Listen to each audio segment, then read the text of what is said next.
I'm re-highlighting. That's fine. And just one copy, you know. Yeah. Everybody doesn't have to have a copy. No, we just have something for a file. That's good.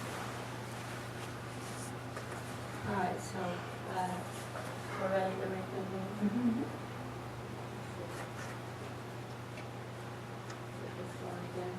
It's 11:40 and we're ready to resume the meeting. Scratch.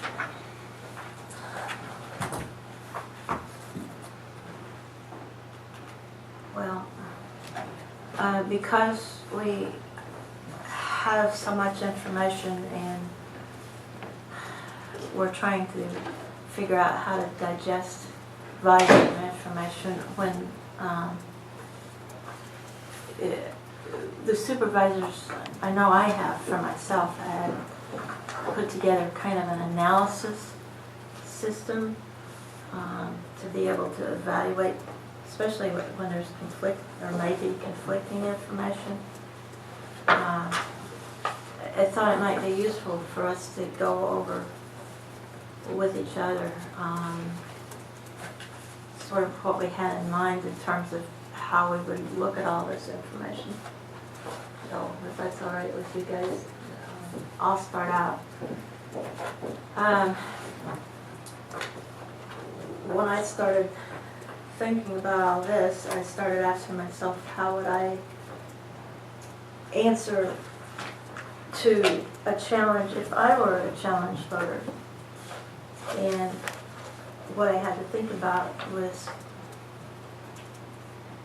what sort of information would indicate that I had an established physical presence in the home where I live for domestic, social, and civil purposes. And I actually come up with a list where I figured that I could go through and check off the things that were presented to us wherever they might appear on this list, and of course add in anything that I haven't thought about today.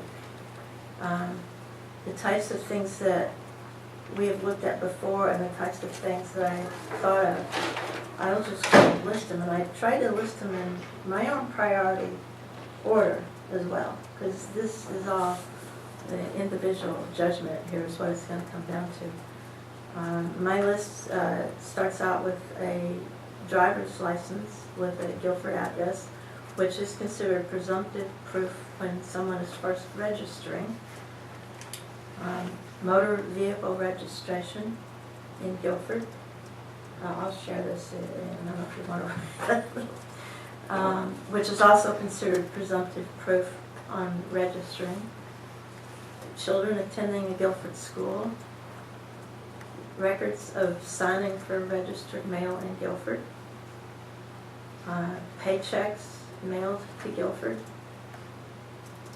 Records of local purchases, such as grocery, restaurants, gas, pharmacy, etc., which would be via credit card statements, which would have to be in the challenged voter's name, or canceled checks on an account with her name. And the reason I say it would have to be in her name is because that's one of the things that's mentioned in the laws. And I'm figuring that the strongest proofs are ones that are going to show periods of established single continuous presence and also have the information, the evidence in her name. And also I would be seeking to confirm that she spends more nights in Guilford than anywhere else. And there's actually a question to that, Barbara, while it's on my mind. Do you have any other residences other than the one we know of, or residents in Guilford and the residents in Bedford? Are there any other places where you have maintained residence? No, I do own property in Vermont, but it's a timeshare. Okay. But Be it. you don't Not consider that a residence. residence? Okay. I just wanted to clarify that. All right, back to my list. I mentioned checks or bank statements, bank account, our accounts with the Guilford address, and those types of statements would show ATM withdrawals on Guilford banks. To have more personal belongings in Guilford than anywhere else. Any official mail, government documents that might be mailed to Guilford. One thing I thought of was pertinent perhaps to her situation would be an auto mileage logbook, which would actually need to have details of commuting to a business, if you had a business that was located somewhere else than in Guilford, to and from. A dog registration, another type of registration that's evidence. These are not necessarily things we're going to ask for or anything else, but it's just things that I'm listing as what a reasonable person might have. Address is shown on your income tax returns being filed from Guilford. And Mr. Scanlon had mentioned this when we were meeting with him. I don't make you talking just a minute. A business registry, and Barbara has shown us this business registry which would show a Guilford address for the challenged person. You might have records of local doctor, dentist, hospital visits, eye doctor, hairdresser. You might have membership in a local athletic club. The member be a member or to participate in local organizations.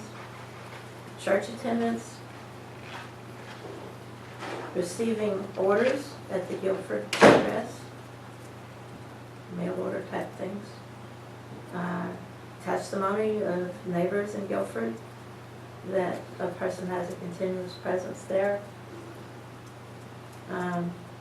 If this person not living with her husband perhaps had separation papers, if they were separated, if from a spouse domiciled in another town.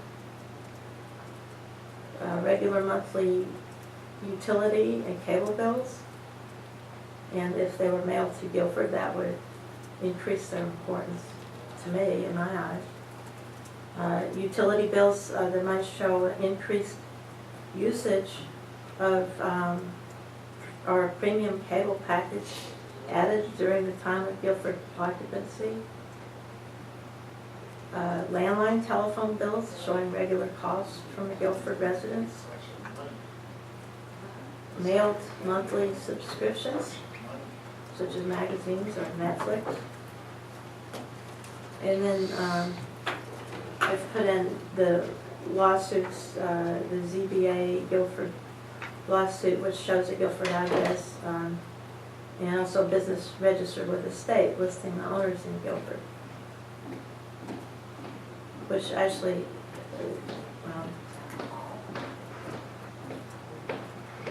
I'll comment that in my mind that seems to be weakened by the fact that her husband is domiciled in Bedford.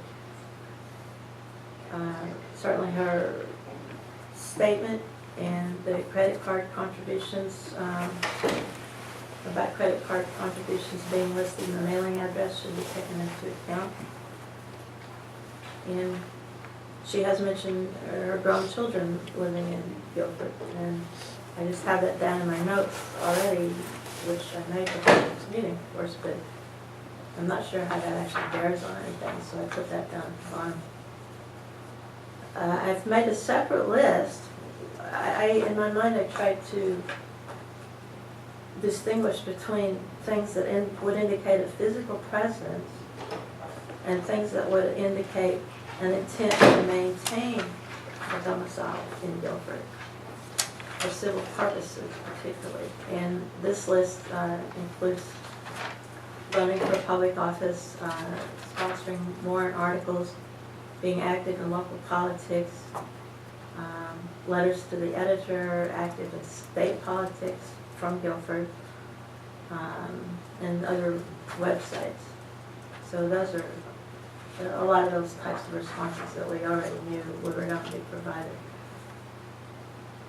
I've got a separate list here.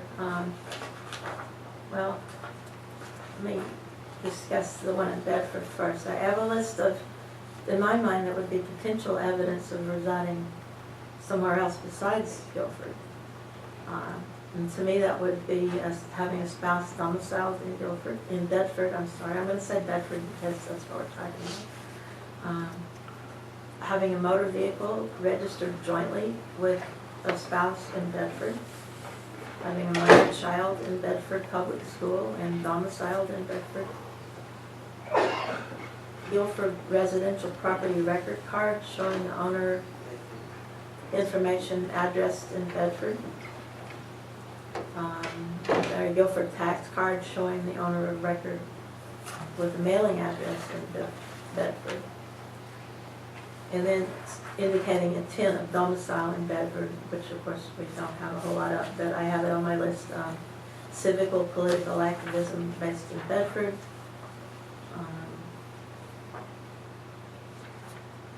A letter to the Bedford Planning Board. Or perhaps a search engine inquiry I've got on here to Bedford school systems.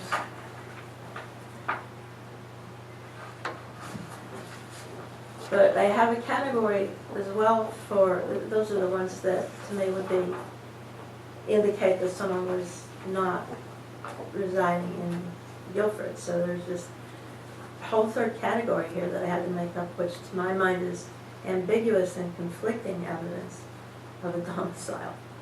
The rental availability online, which I did some research on and we can talk about, seems to have conflicting information from different websites. And the fact that New Hampshire Property Rights, which is an online business, is using the Bedford address. New Hampshire property right documents addressed to other towns, such as Wyndham from Bedford. Being involved in a youth tennis league, which I found something of a conflict as far as the tennis issue, because some of my research shows Ms. Eichinger being in a tennis league for a couple of years and having standings with the tennis league and being listed with that in Bedford. Do you want me to respond to any of these? No, we'll just go over them and then we can talk about it. These are just systems of analysis, and at some point we'll certainly need to have a response from you to it. I'm just trying to lay the framework for how each of us feel like we should approach all this information. And I do mention that direct involvement in the Bedford Tennis League. Under conflicting information, having telephone listings in her name, both in Guilford and in Bedford. Political contributions via a credit card. The regular campaign contributions to Ron Paul from a Bedford address, and also non-credit card political contributions to Stephen, which lists the Guilford residence as an address. It's kind of conflicting there.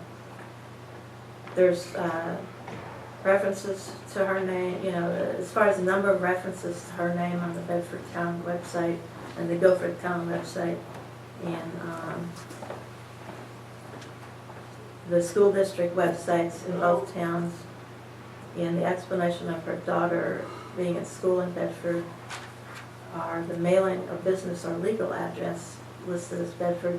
To me, those are sort of conflicting, and I'm just not sure how to look at all that. But knowing that we have to take the totality of everything into consideration, that's just how I set things up to analyze it. And also down here, as far as conflicting, I'm saying to myself that I don't think that newspaper articles per se should be given any kind of credence one way or the other, because there's too many things in them that are not accurate.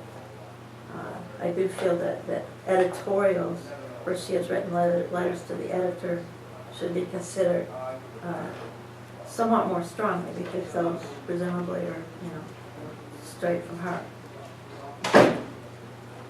And I also feel, as far as rental records, that evidence of a Guilford residence not being rented is sort of conflicting there. So that's my list. Would you like to speak?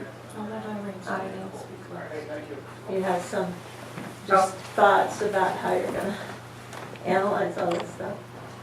Well, just that That's all. mailing address is Bedford, that's, you can have any mailing address, so you can't really take that as proof.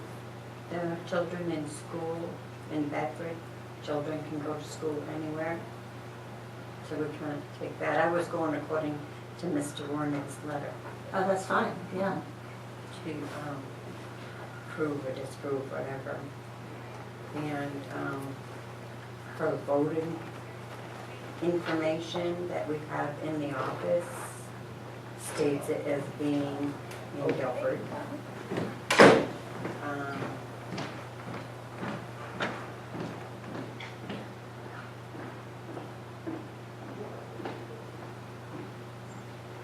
And there's a few things that, you know, I didn't know about the political contributions from Bedford. And the corporate address on the information that she gave, 3 pages.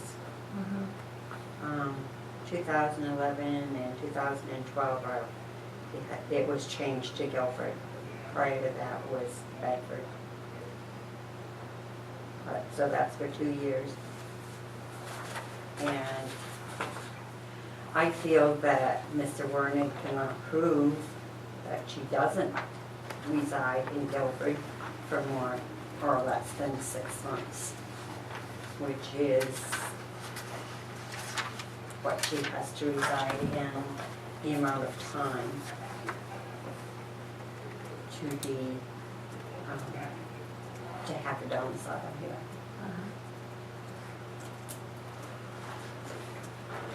And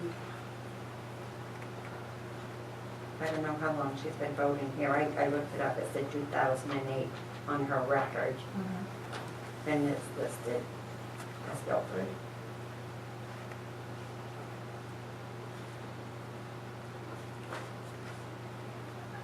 So that's about it. Okay,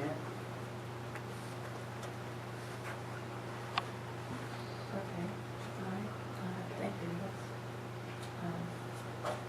Maybe I should ask you, is that, could you clarify about the corporate address being changed? Was that?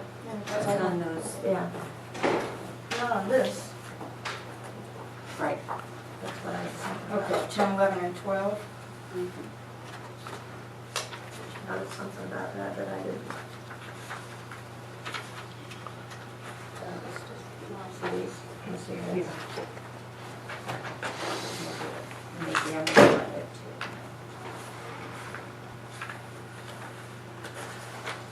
I don't think there's anything on there that indicates it's been changed on that document. I can pull the document up from the New Hampshire website. We would have the copies. Why don't you do that if you can? I have copies. Oh, you have the copies? Yeah. Well, she's indicating that she thinks, do you believe they are falsified? No, no. she's not indicating that whatsoever. Oh, okay. No, I think it's just a question about what is the address that's listed. But it indicates the same address for all 3 of those. This For is- Barbara, yes. Is that a question? No. Okay, she had recalled that she thought there was a difference between the 3 of them. Is that what she was That's what I was saying? thinking. Yeah. But apparently there's not really a difference. And these 2 show, what we're discussing is the state of New Hampshire annual report for 2010, 2011, and 2012, filed by Future Plus Systems of 36 Old English Road, filed from 36 Old English Road in Bedford. And there's a listing on this record which was filed with the state.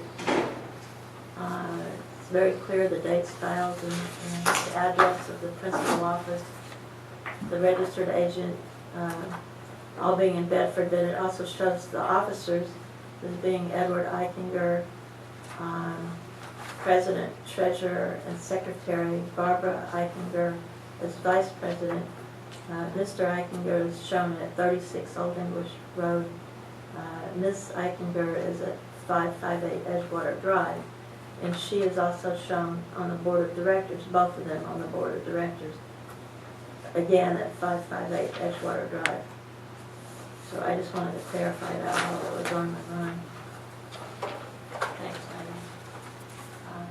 At this point, we're just discussing our analysis systems, Barbara, and we haven't really got into looking at the information yet.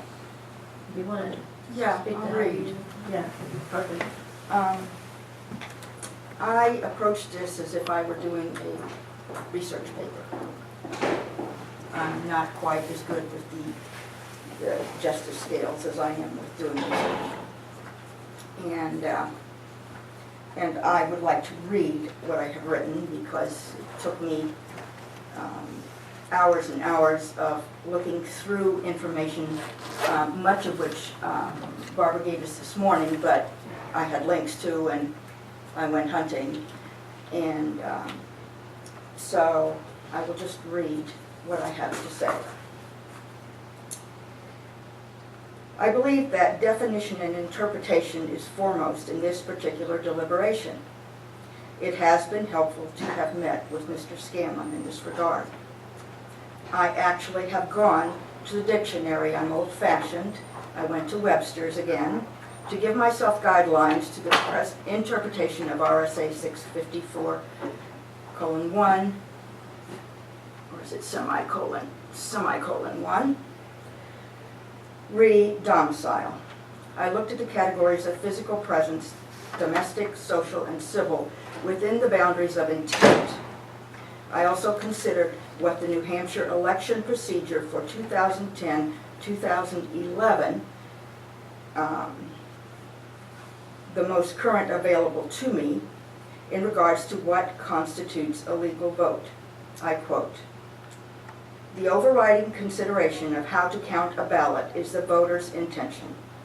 Determining the intention of a voter ultimately requires a common sense judgment by election officials. Remember, the whole thrust of our election laws and their application is to enfranchise as many citizens as possible and to count their votes whenever possible. RSA 659:64. As I began this process, I analyzed information provided me by the challenger on its own merits, and then moved on to that which, at this point in time, 6:18 p.m., April 9, 2012, I have further input and statements, information via the challenged party, along with significant time spent in research.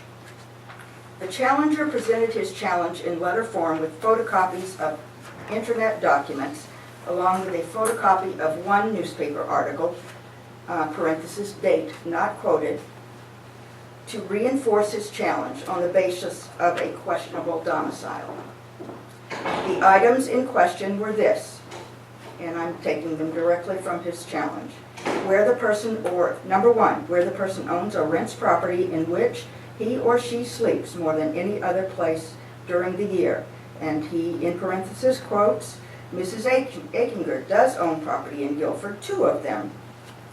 Residents currently offered for rent, and according to the listing available right now, and he punctuates this fact, where he or she conducts other business with government, in parenthesis, in correspondence with other towns along with her lawsuit with Guilford, and according to the Guilford tax cards, her address is listed as 36 Old English Road, Bedford, New Hampshire. Number 3, and close parenthesis, excuse me. Number 3, where he or she sends children to school, parenthesis. Mrs. Eichinger's child attends a school in Bedford, New Hampshire, close parenthesis.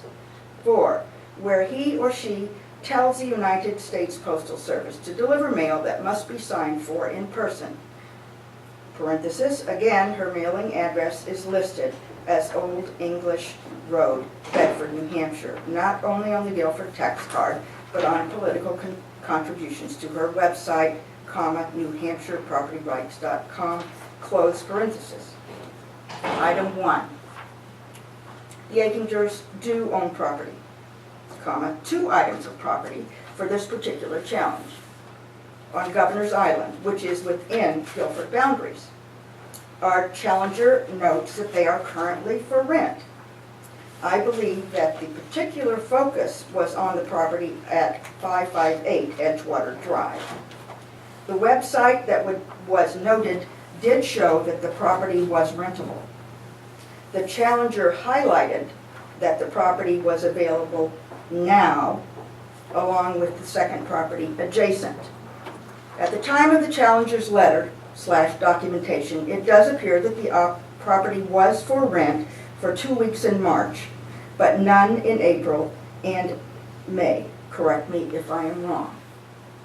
Yet, the notation on the photocopy was misleading until close inspection. The ad for 558 Edgewater residents mentions a winter rental. There was no complete listing for that, nor the 554 property given to us, simply the first page of the listing for each. Item 2, where he or she conducts other business with government. Parenthesis, in correspondence with other towns along with her lawsuit with Guilford, according to the Guilford tax cards, her address is listed as 36 Old English Road, Bedford, New Hampshire, close parenthesis. According to the documentation the challenger provided us, indeed the tax records noted that Barbara and Edward Eichinger are listed owners of the Bedford with the Bedford address. In my research, I found that the Bedford address is Mr. Eichinger's address where he votes. It is also the business address for both Mr. and Mrs. Eichinger. Seeing that both parties are listed as owners of the properties in Guilford, I feel that either owner has the possibility of using either address as tax records. Again, correct me if I am wrong. On a second note, Mrs. Eichinger involves herself in fiscal activism and maintains websites to that effect. These websites use both the Guilford and the Bedford addresses. There is more than one activism website. Both Mr. and Mrs. Eichinger make political donations. Their business is located in Bedford with the business address as 36 Old English Road. Mr. Eichinger is president of the company and Mrs. is vice president. It is not illogical that contributions in any form, whether to a political candidate or a local chamber of commerce, etc., would be under the business address for tax purposes. Item 3, where he or she sends children to school. Mrs. Eichinger's child attends school in Bedford, New Hampshire. The youngest Eichinger child, a daughter, does attend school in Bedford. This is legal, as Mr. Eichinger's legal/voting address is Bedford, and Mr. Scanlon attested to that in our meeting. Number 4, where he or she tells the United States Postal Service to deliver mail that must be signed for in person. Again, her mailing address is listed as Old English Road, Bedford, New Hampshire, not only on the Guilford tax card, but on political contributions and her website, NewHampshirePropertyRights.com. From personal knowledge, as supervisor of the checklist, I know that Barbara Eichinger has signed for mail at the address of 558 Edgewater Drive, Guilford, New Hampshire. Now I will go to my thought process, researching a continuous presence for domestic, social, and civil purposes relevant to participating in self-government, RSA 654-1. I found a definition of continuous presence, which is to remain in existence or effect, to last or endure, extending without interruption or break. A definition of social is having to do with human beings living together as a group in a situation requiring that they have dealings with one another. A definition of civil is of a citizen or citizens of a community of citizens, comma, their government. That's from Webster's, old-fashioned. Barbara made herself a presence in Guilford to the extent that in May of 2008, she became a registered voter in Guilford and has continued to be a high-profile individual in this town. On her application papers, she signed an affidavit that could convict her of voter fraud if she knowingly signed without being a Guilford resident. She has a voter history in Guilford since that time. It is not mine to assess any motive as to why she wishes to be a voter in Guilford. It is only mine to assess that whether under RSA 654 semicolon 1 she is or is not. I feel that most Guilford residents who are of an interest enough to vote, attend meetings, etc. can affirm that Barbara Eichinger has made her presence known. In 2012, she punctuated her involvement by running for office. To me, all of this qualifies toward the indication of intent.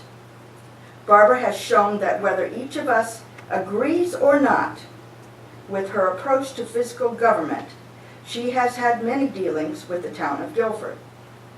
While I do not give much credence to newspaper articles, I am of the mind that letters to the editor, quote, penned by an individual should be accurate. I noted a letter in the Sun where she gave a response to her challenge, March 9, 2012, in parentheses. My particular interest was in the amount of time she slept in Guilford, which is hard to define. However, I found her input re her residence information in that it was not rented in 2008, rented 2 weeks in 2009, not rented in 2010, and rented 7 weeks, less than 2 months, parenthesis, in 2011. Did she sleep in her home all of those other nights or weeks? It would be very difficult to ascertain. She definitely qualifies, however, to have the capability of sleeping in Guilford more than 6 months plus 1 day in a year. She, in regards to her daughter's attending school in Bedford, quote, or parenthesis, which according to state law is permissible, close, commented that Bedford's academic track record was better than Guilford's. I checked the internet to research Bedford's kneecap scores. Math and reading appeared at the heading. Those are 2 major ingredients in education. Bedford High School ranked number 2 in the state, and Guilford ranked number 20. That didn't make me too happy. It made sense. As to the social aspect of life, she stated that she coached or offered to coach a tennis team representing the Lakes region. She did not say that it was along with her daughter, but according to the net, that is/was the case. This is not documented as a Guilford High School team, but a Lakes region team, which to me indicates a type of social engagement, albeit for sports. The fact that her daughter is/was involved gives it more weight. As to the events at the Guilford residence, she has hosted political candidates. That is documented. As to being civilly involved, at the least in 2010, 2011, and 2012, she has been active in our town deliberative sessions. I myself noted her at the primary in 2012 behind the ballot clerks. For someone who is not concerned about civic well-being of Guilford, I do not feel it is her.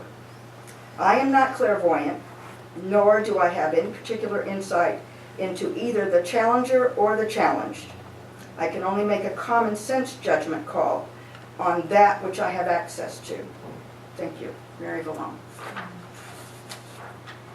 Thank you very much. That was well studied and thought out. I appreciate your insight.